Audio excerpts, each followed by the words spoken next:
পশ্চিমবঙ্গের ভোটার তালিকা সংশোধনের প্রক্রিয়াতে বেশ কিছু বড়সড় পরিবর্তন আসছে। আসুন আজ আমরা এই ব্যাপারটাই একটু খতিয়ে দেখি। সবার মনে যে প্রশ্নটা এখন ঘুরপাক খাচ্ছে সেটা হলো ফাইনাল ভোটার লিস্ট বেরোনোর তারিখটা কি পেছোচ্ছে। চলুন প্রথমেই এই ব্যাপারটা পরিষ্কার করে নেওয়া যাক। এক কথায় উত্তর হলো হ্যাঁ, মনে হচ্ছে তারিখটা পেছিয়ে যাবে। আর এর পেছনে আছে সুপ্রিম কোর্টের একটা নতুন নির্দেশ। তো আসল পরিকল্পনাটা কি ছিল, আর এখন নতুন টাইমলাইনটা ঠিক কেমন হতে চলেছে? দেখুন, টাইম লাইনটা কিন্তু বেশ ইন্টারেস্টিং। অলিভ ফেব্রুয়ারির মাঝামাঝি মানে ১৪ তারিখে ফাইনাল লিস্ট আসার কথা ছিল, কিন্তু এখন শোনা যাচ্ছে সেটা পিছিয়ে গিয়ে ফেব্রুয়ারির ২০ তারিখের পরেও হতে পারে। কিন্তু প্রশ্ন হলো, হঠাৎ করে এত বড় একটা বদলের দরকার পড়ল কেন? কি এমন ঘটল? আসলে পুরো প্রক্রিয়াটা শুরুই হয়েছিল একটা বিশাল সংখ্যা দিয়ে। প্রায় ১,৪০,০০,০০০ নোটিশ পাঠানো হয়েছিল ডকুমেন্ট ভেরিফিকেশনের জন্য। বুঝতেই পারছেন কি বিরাট একটা কর্মযজ্ঞ। তো সমস্যার যে প্রথম ক্যাটেগরিটা সামনে এলো সেটাকে বলা হচ্ছে লজিক্যাল ডিসক্রিপেন্সি, সোজা বাংলায় তথ্যের গরমিল বা অসঙ্গতি। আর এই ক্যাটাগরিতে কতজন ভোটার আছেন জানেন?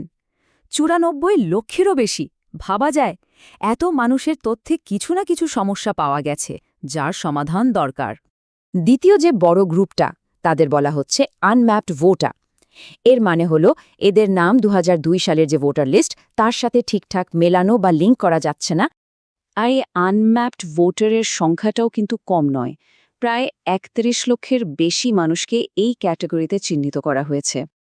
এই চার্টটা দেখলেই পুরো ছবিটা পরিষ্কার হয়ে যায়। একদিকে প্রায় ৯৪ লক্ষ লজিক্যাল ডিসক্রিপেন্সি, আর অন্যদিকে প্রায় ৩২ লক্ষ আনম্যাপড ভোটার। মানে তথ্যের গরমিলের সমস্যাটা আনম্যাপড ভোটারের চেয়ে প্রায় ৩ গুণ বেশি। চ্যালেঞ্জটা যে কত বড় তা এখান থেকেই স্পষ্ট। এই বিরাট চ্যালেঞ্জ দেখেই কিন্তু সুপ্রিম কোর্টকে হস্তক্ষেপ করতে হয়েছে, আর তারা একটা নতুন ১০ দফা প্ল্যান দিয়েছে। ভোটারদের সুবিধার জন্য পুরো ব্যাপারটা এখন ৪টে সহজ ধাপে ভাগ করে দেয়া হয়েছে। প্রথমত, পঞ্চায়েত বা ওয়ার্ড অফিসে গিয়ে লিস্টের নাম আছে কিনা দেখতে হবে। দ্বিতীয়ত, ডকুমেন্ট জমা দেওয়ার জন্য অতিরিক্ত ১০ দিন সময় পাওয়া যাবে। তৃতীয়ত, নিজে গিয়ে বা কোনো প্রতিনিধির মাধ্যমে ডকুমেন্ট জমা দেওয়া যাবে। আর শেষে একটা শুনানির সুযোগও থাকবে। তাহলে যাদের নাম এই লিস্টে আছে তাদের ঠিক কি করতে হবে, আসুন সেই বিষয়গুলো একটু পরিষ্কার করে জেনে নিই। একটা খুব গুরুত্বপূর্ণ বিষয় সুপ্রিম কোর্ট পরিষ্কার করে দিয়েছে। দশম শ্রেণীর বা মাধ্যমিকের অ্যাডমিট কার্ড কিন্তু জন্ম তারিখের প্রমাণপত্র হিসেবে একদম বৈধ। নির্বাচন কমিশনের এক অফিসারের এই কথাটা কিন্তু খুব দামি।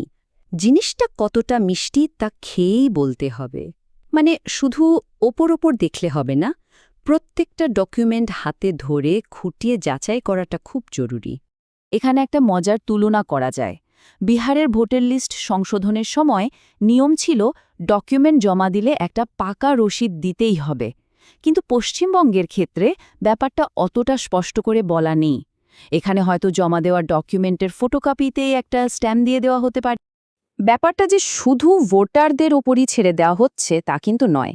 ইলেকশন কমিশনও ভেতর থেকে খুব কড়া ব্যবস্থা নিচ্ছে, যাতে পুরো প্রক্রিয়াটা স্বচ্ছ থাকে।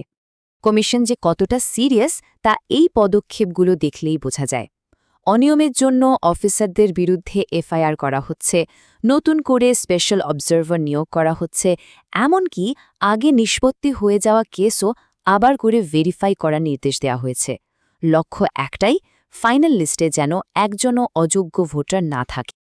আসলে এত সব কিছুর একটাই উদ্দেশ্য, একটা যতটা সম্ভব নির্ভুল আর ত্রুটির মুক্ত ভোটার তালিকা তৈরি করা, যাতে পুরো সিস্টেমের ওপর মানুষের ভরসাটা বজায় থাকে। তবে সবশেষে একটা প্রশ্ন কিন্তু থেকেই যায়।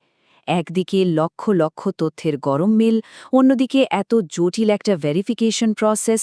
এই সবকিছুর পর একটা ১০০% নিখুঁত ভোটার তালিকা তৈরি করা কি আদৌ সম্ভব?